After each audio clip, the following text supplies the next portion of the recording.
Hello students, good morning and assalamu alaikum. I hope you all are doing well.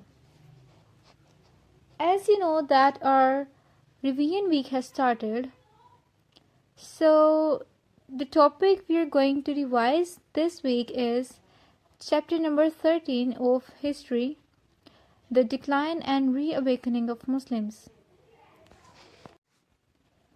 As we already know that the 19th century was a time of the rise of European powers and the decline of Muslims.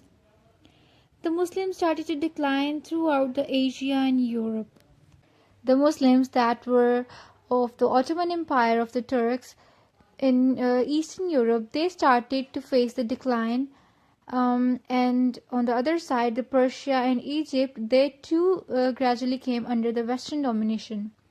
India was at that time already under the British control, and France has gained control of the Maghreb states that includes Morocco, Algeria, and Tunisia. The Muslim countries that included Southeast Asia, the East African coast, and the Arabian Peninsula, these countries were already under European control. Now, what was the cause of their decline? Why Western powers wanted to dominate them? Because the Muslim states, the Muslim countries, all these Asian countries were somewhat rich in natural resources. Some countries were rich in natural resources, and on the other hand, some countries were politically strategic, like Egypt and Turkey. So, this was the reason that Western powers wanted to overpower them, wanted to control them, because this was the right time for them to capture these countries or to overpower them, because the Muslims were losing their focus and were losing their interest in the studies, in the education, and the quest for knowledge was it came to an end, because during that time the main focus of the Muslims were mainly the worldly power. They became hungry for the worldly power, and they wanted to gain power, and the rulers of the Muslim states, they became gradually despotic, and they stopped caring for their people. So, as a result, the growth of these people and the development of these countries slowed down to an alarming extent. Now, another reason was that these countries, these Muslim countries, were politically rivalries of each other.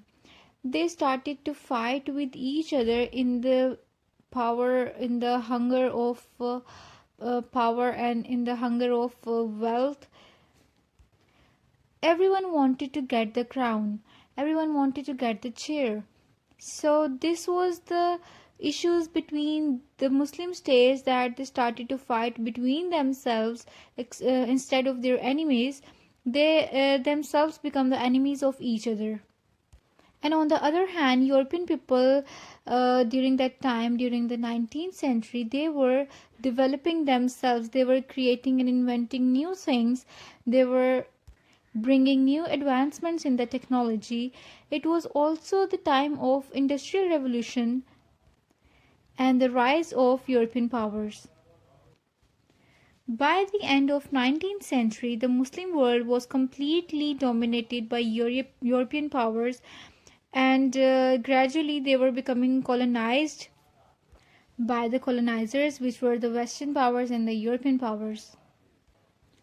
So the Muslims who had ruled over the areas, over these states for centuries, they had now started to face the decline because of their behavior, their irresponsibility towards their people, and their responsibilities.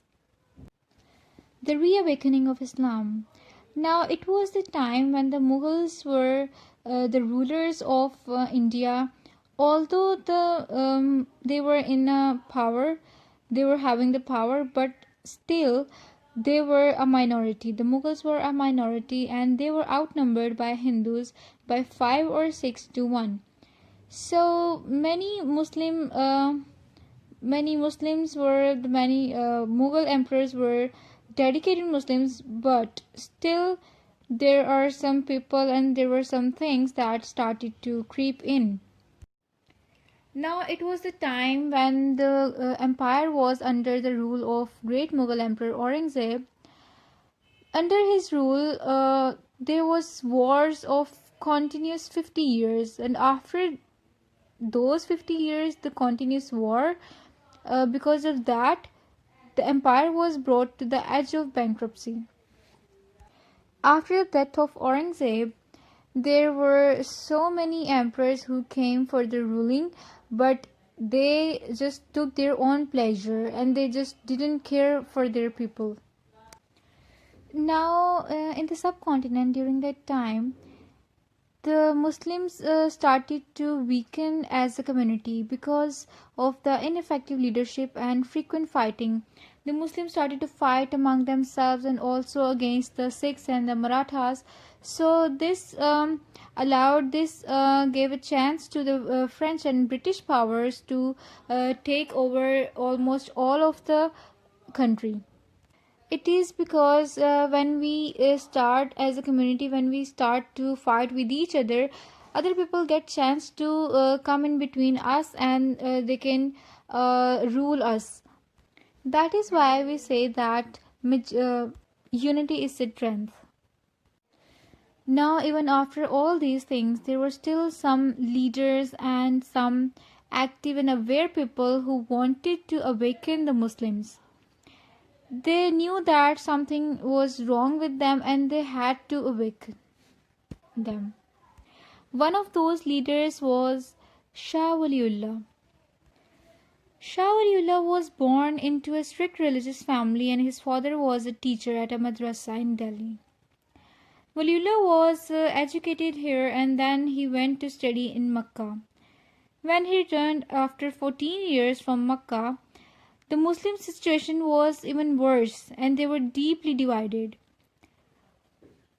At that time, Muslim people had so many different sects, and they were having different ideologies and different ideas and point of views about their religion.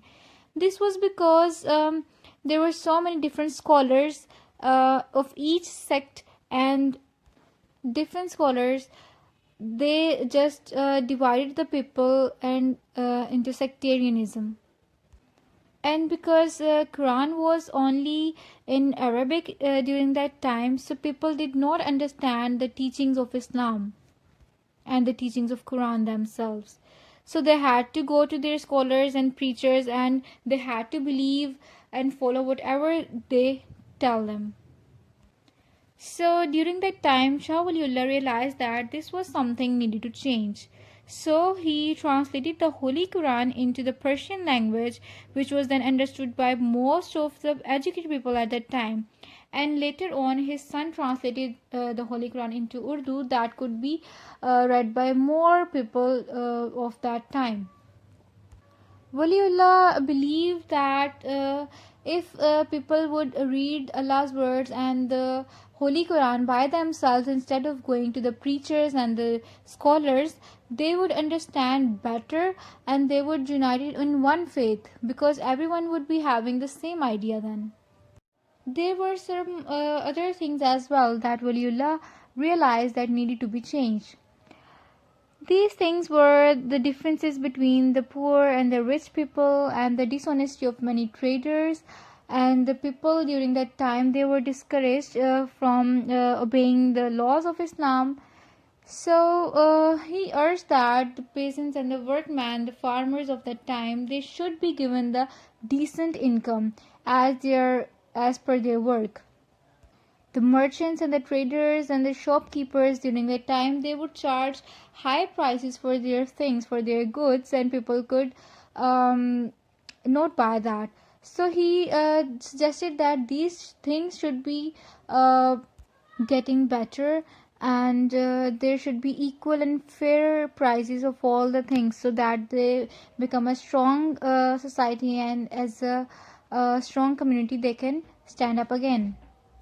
So after his death, many people started to follow his teachings, and so many people returned to the purity of their faith. Now, talking about another personality which has played an important role in awakening of the Muslims. This was the Sayyid Ahmad Shaheed. While Waliullah was a thinker, Sayyid Ahmad Shaheed was a man of action. He took the training at Waliullah's old madrasa, and after that he joined the Pathan army. Now, during that time, Islam was under even stronger attack, as the Sikhs had taken over Punjab, and much of that later became the NWFP. Also, the British influence and religion were pushing in from the east and south. Now, after some years, when he returned to Delhi, he had gained so many followers that started to follow his ideas, which were about jihad or holy war. In 1821, Sayyid Ahmad Shaheed went to the Hajj. Now, after some time, the chief of Peshawar, who was Yar Muhammad, he pretended to be Sayyid Ahmad's ally, and he tried to kill him, but he failed. Although he tried to do that, he failed, but the Sayyid Ahmad was retreated to Balakot, and he tried to liberate the Kashmir. Some traitors over here showed the Sikhs an undefended gate to the town. During that time, Sayyid Ahmad Shaheed was killed in fighting, and this was the end of jihad movement, because Sayyid Ahmad was the one who started this movement, and with his end, the jihad movement came to an end. Although it was a brilliant effort, but he had faced so many struggles and so many problems during his time, during the wars, because of the army and the lack of money, and the soldiers who became from different tribes. They had different ideas, and they did not always agree on the same thing. Even after that, his ideas showed the way ahead when the time was ready in the future. Okay, students, now I hope this chapter is clear to you now, as we have revised it again. With a prayer that Allah keeps us all safe and healthy, I would like to say goodbye now. Take care of yourselves. Allah Hafiz.